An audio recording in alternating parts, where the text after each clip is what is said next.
आप सभी को मेरा नमस्कार। जैसा कि मैंने पिछले एपिसोड में आपको बताया कि 1989 में 9वीं लोकसभा के चुनाव हुए और उस चुनाव में कांग्रेस सरकार नहीं बना सकी।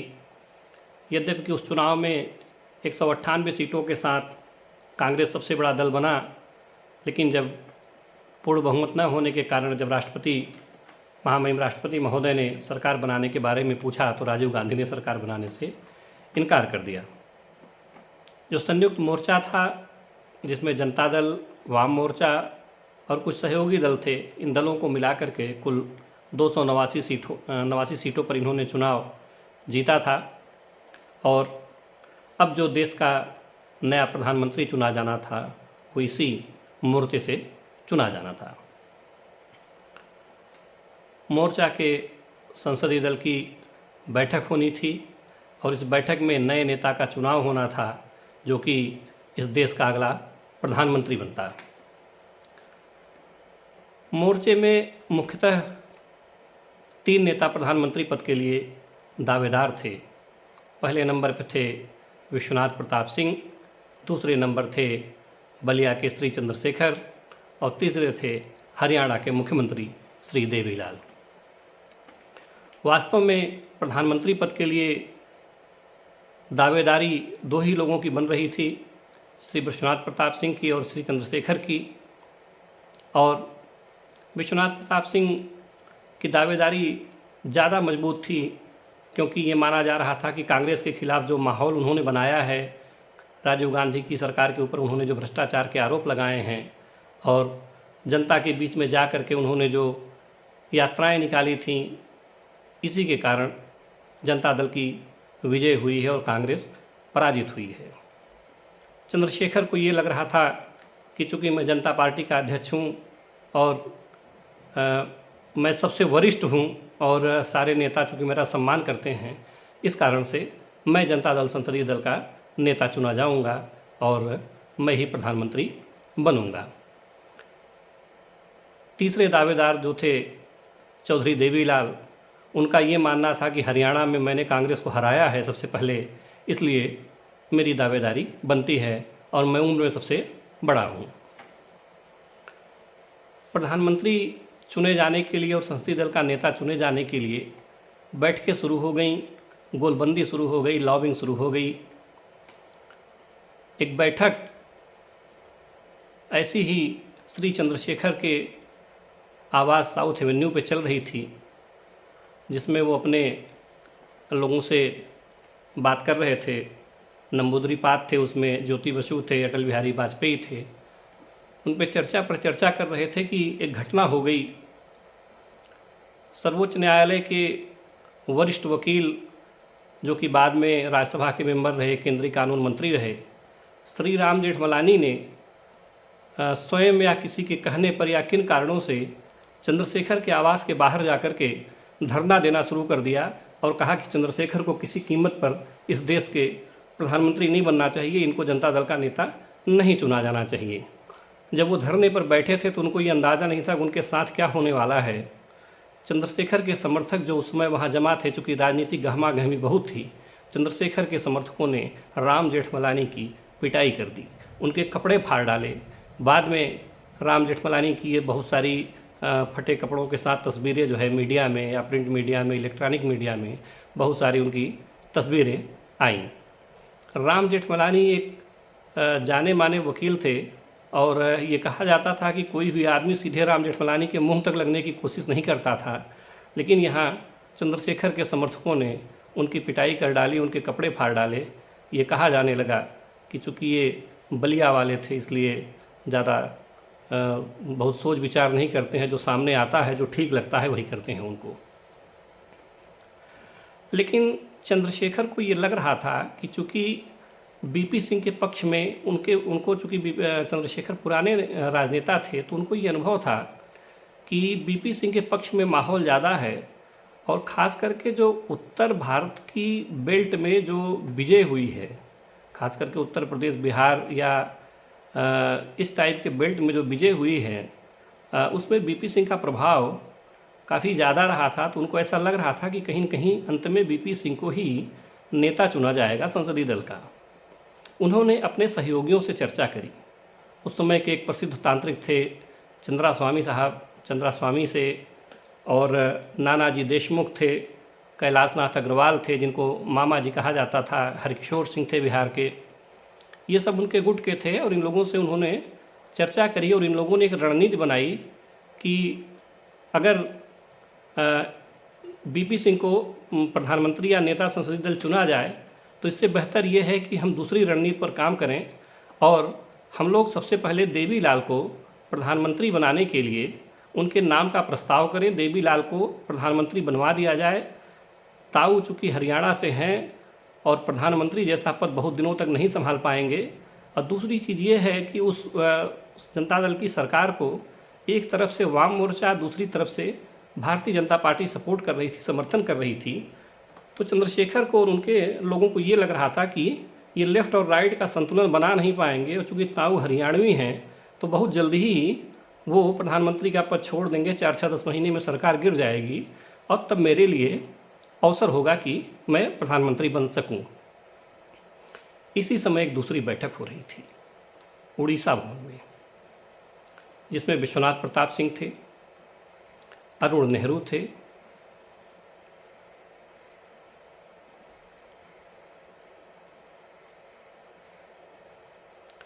कुलदीप नैयर थे, बीजू पटनायक थे, और भी उनके बहुत सारे ऐसे सहयोगी थे।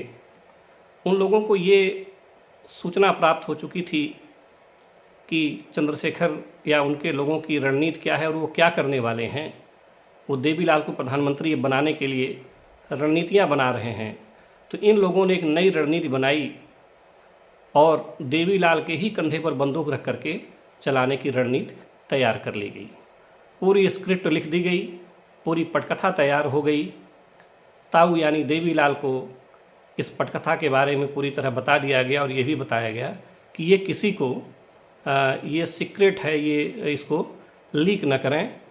और यहाँ तक कि अपने पुत्र, जो उस समय ओम प्रकाश चौटाला, अपने पुत्र को भी इस बात को न बतावें कि क्या होना है। बहरहाल 1 दिसंबर 1989 को जनता दल संसदीय दल की बैठक शुरू हुई। बैठक शुरू होते ही कोई कुछ समझ पाता, इसके पहले ही बीपी सिंह तपाक से खड़े हुए, और उन्होंने कहा कि मैं नेता संसदीय दल के रूप में ताऊ देवीलाल का नाम प्रस्तावित करता हूं। जब तक कोई कुछ समझ पाता, जब तक चंद्रशेखर कुछ समझ पाते, तब तक बीपी सिंह ने खड़े होकर के नाम का प्रस्ताव चौधरी देवीलाल के कर दिया। अब खड़े होने की बारी थी चौधरी देवीलाल के, जिसकी स्क्रिप्ट पूरी लिखी जा चुकी थी। चौधरी देवीलाल खड़े हुए, उन्होंने कहा कि आप लोगों ने हमें इतना प्यार दिया, हमें इतना सम्मान दिया, इसके लिए मैं आप सबका बहुत बहुत आभारी हूँ, आप सबका आभार व्यक्त करता हूँ। लेकिन मुझे ताऊ ही रहने दीजिए, मुझे प्रधानमंत्री न बनाइए, और मैं अब प्रधानमंत्री पद के लिए विश्वनाथ प्रताप सिंह के नाम का प्रस्ताव करता हूँ। उन्होंने अपनी जगह विश्वनाथ प्रताप सिंह के नाम का प्रस्ताव कर दिया। बाकी लोगों ने समर्थन कर दिया। चंद्रशेखर बैठे बैठे ठगे रह गए, उनके समझ में नहीं आया कि ये क्या हो गया। जब तक समझते तब तक उनके साथ धोखा हो चुका था, और बीपी सिंह संसदीय दल के नेता चुने जा चुके थे, जो कि देश के अगले प्रधानमंत्री के रूप में शपथ लेते।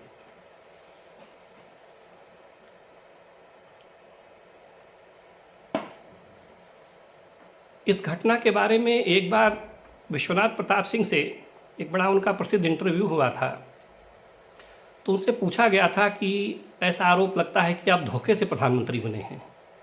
तो बीपी सिंह ने बिल्कुल सीधे कहा कि धोखे से बने कि धक्के से बने, कि जनता से बने कि अपने से बने, अब ये निर्णय तो आप लोगों को करना है, ये निर्णय देश को करना है। बीपी सिंह जो भी बात बोलते थे बड़ी साफगोई से बोलते थे। और अपनी बात को उन्होंने साफ गोई से रखा। फिलहाल चंद्रशेखर नाराज़ हो गए, उठ करके चले गए। उन्होंने कहा कि मैं, चूँकि सरकार हमारी बनी है, बीपी सिंह नेता चुने गए हैं, तो बीपी सिंह को मैं प्रधानमंत्री तो मान सकता हूँ, लेकिन मैं बीपी सिंह को अपना नेता नहीं मान सकता। और ये कड़वाहट लगातार चलती गई। जैसा कि आप जानते हैं कि वही मात्र 11 महीने में ही सरकार गिर गई और उसके बाद चंद्रशेखर जी प्रधानमंत्री बन गए। 2 दिसंबर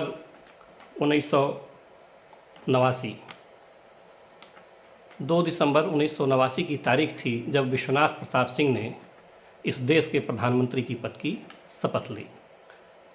1969 में वो पहली बार विधानसभा के सदस्य बने थे और मात्र 20 साल के अपने राजनीतिक जीवन में सभी पदों पर रहते हुए देश के प्रधानमंत्री के पद पे पहुँचे। राष्ट्रपति महामहिम आर वेंकटरामन ने उनको प्रधानमंत्री पद की शपथ दिलाई। यहाँ एक और महत्वपूर्ण वाकया हुआ। जो ताऊ देवीलाल कल तक प्रधानमंत्री बनने के लिए अनिच्छुक थे, उन्होंने बीपी सिंह का नाम प्रस्तावित कर दिया था। उनके अंदर डिप्टी प्राइम मिनिस्टर यानी उप प्रधानमंत्री बनने की इच्छा एकाएक जाग उठी रातों रात, और उन्होंने अपनी इच्छा नेताओं को बताई कि नहीं, मुझे उप प्रधानमंत्री बनना है। लोग तैयार हो गए और जब शपथ ग्रहण हो रहा था तो जब नाम पुकारा गया चौधरी देवीलाल का कि आएँ और कैबिनेट मंत्री के रूप में शपथ लें, तो ताऊ भड़क गए। चौधरी देवीलाल ने कहा कि मुझे तो प्रधानमंत्री बनाने का वादा किया गया था, अब मेरे साथ धोखेबाजी क्यों हो रही है, मुझे कैबिनेट मंत्री की शपथ क्यों दिलाई जा रही है। तब उस समय राष्ट्रपति श्री आर वेंकटरामन ने हस्तक्षेप किया और उनको समझाया कि उप प्रधानमंत्री का पद कोई संवैधानिक पद नहीं होता है, आपको कैबिनेट मंत्री के ही रूप में शपथ लेनी होगी और बाद में एक नोटिफिकेशन के जरिए इस बात की सूचना जारी कर दी जाएगी कि आप इस देश के उप प्रधानमंत्री हैं। तब जाकर के ताऊ कहीं माने, लेकिन फिर भी जब शपथ लेने लगे तो वहाँ पे उन्होंने मैं देवीलाल मंत्री पद की शपथ लेता हूँ की जगह उन्होंने पढ़ दिया कि मैं देवीलाल उप प्रधानमंत्री पद की शपथ लेता हूँ। बाद में जिसे फिर से राष्ट्रपति महोदय ने समझा करके ठीक कराया कि आपको मंत्री पद की ही शपथ लेनी पड़ेगी। इस प्रकार विश्वनाथ प्रताप सिंह इस देश के अगले प्रधानमंत्री बन गए। उनके कार्यकाल में बड़ा संक्षिप्त कार्यकाल रहा, लेकिन उस कार्यकाल में भी घटनाएं बहुत बड़ी हुईं। उनके तमाम अंतर्विरोधों से भरा कार्यकाल रहा। ताऊ देवीलाल अलग ढंग से हरियाणा को लेकर के अपनी बात करना रखना चाहते थे, बात बात पे नाराज़ होते थे। चंद्रशेखर अभी तक जो उनके साथ हुआ था वो भूल नहीं पाए थे।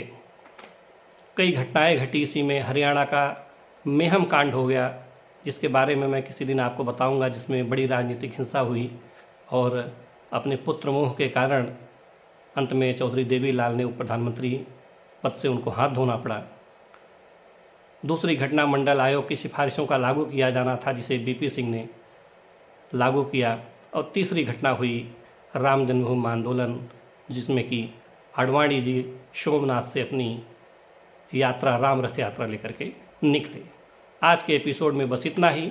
अगले एपिसोड में आप सभी को फिर से आगे के बारे में बताएंगे। आप सभी का बहुत बहुत धन्यवाद, आभार।